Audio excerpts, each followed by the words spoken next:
I, like you, am quite concerned about the future of our country, and I was also getting worried that being a media analyst without President Trump in the White House toying with Jim Acosta and the other clowns wouldn't be fun anymore. But thankfully, Hillary Clinton has given me hope. We will find out who he's beholden to, who pulls his strings. I would love to see his phone records to see whether he was talking to Putin the day that the insurgents invaded our capital. That was Hillary on her new podcast, Talking with Nasty Pelosi. And everyone's a podcaster now, or a YouTuber, but never forget that I was making videos in my kitchen on my laptop before it was cool. Looking back on these last 4 years, I think covering the Russia witch hunt was probably the most fun that I've had in my entire career. I mean, remember when CNN sent the correspondent over to Russia and started dumpster diving outside of some office building looking for evidence? Thanks for the memory, CNN. That was almost as good as when they blamed some video game for trying to influence the 2016 election. But just because old Joe is moving out of his basement and into the White House, it doesn't mean that all the fun is going to end.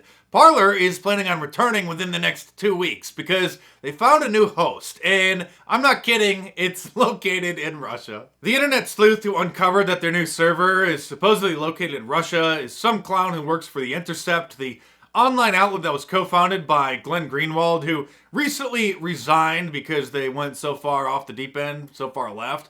And I'll give you one guess what is in the sleuth's Twitter bio. Come on, you know, his preferred pronouns. Meanwhile, over at CNN, this is happening. And the contrast on display tonight was so stark. I mean, those lights that are just shooting out from the Lincoln Memorial along the reflecting pool, it's like almost extensions of Joe Biden's arms embracing America. It was a moment where the new president came to town and sort of convened the country in this moment of remembrance, outstretching his arms. I know what you're thinking. I'm not sure if that's Brian Stelter dressed as a man either, because everything is upside down and backwards. The Democrats are saying that now's the time that the country can begin to heal, when now's the time that they're going to start doing the real damage. Some news outlets are saying that the Gadsden flag, the Don't Tread on Me flag, is a hate symbol, and even that 1776 is a dog whistle to extremists. Democrats have been losing sleep over a pillow, over Mike Lindell's pillow, my pillow, and they successfully convinced Kohl's and Bed Bath & Beyond, and I'm sure other retailers will follow, to stop selling the pillow because it scares them, since Mike Lindell, as you know, is a big supporter of President Trump. And if the Twitter mob being led by CNN's Oliver Darcy can't scare the cable and satellite TV providers to drop Fox News, OAN, and Newsmax, then the Democrats are hoping that the FCC, the Federal Communications Commission, can do it for them.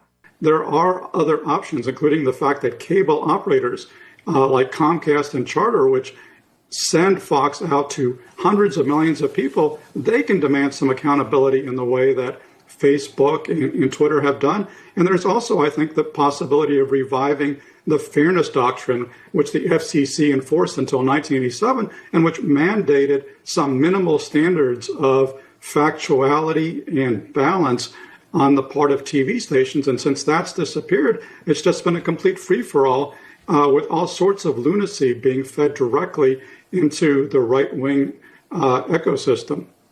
We're going to have to figure out how we rein in our media environment so that you can't just spew disinformation and misinformation. It's one thing to have differing opinions, but it's another thing entirely to just say things that are false. The left is also upset that despite the massive and increasing censorship on the brand name social media platforms, some of us still surprisingly do have a voice, so they want them shut down completely. I mean, really, honestly, the leadership at Facebook is pathetic. They're Sheryl shameful. Sandberg, Mark Zuckerberg, you guys are pathetic. You make absolutely no reason about your actions. You could have done this a long time ago. You decided to do it now. I wonder who's going to be president now. Maybe this will make him happy. No, you've just shown him why you need to be shut down.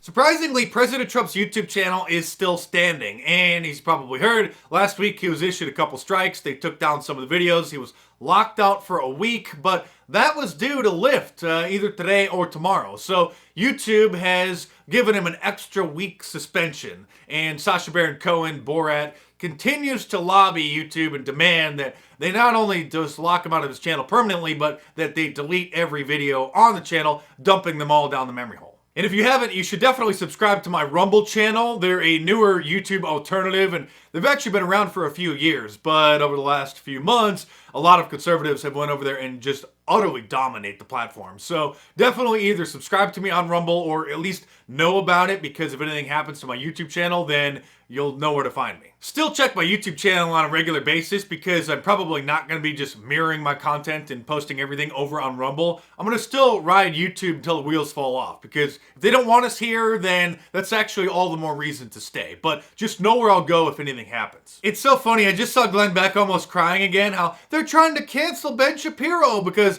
I guess he wrote a guest column or was a guest editor at Politico, and so a lot of their staff were complaining about it. But Ben Shapiro, trust me, he's going to be the last person to get banned from any social media platform. Like, literally the last. If Ben Shapiro sneezes, then his neocon allies in the media and the Republican Party are like, is everything okay, Ben? Is there anything I can do to help? And in case you haven't heard, Ben Shapiro was invited by Mark Zuckerberg over to his house to have a secret dinner. So I'm sure that Ben's going to be just fine.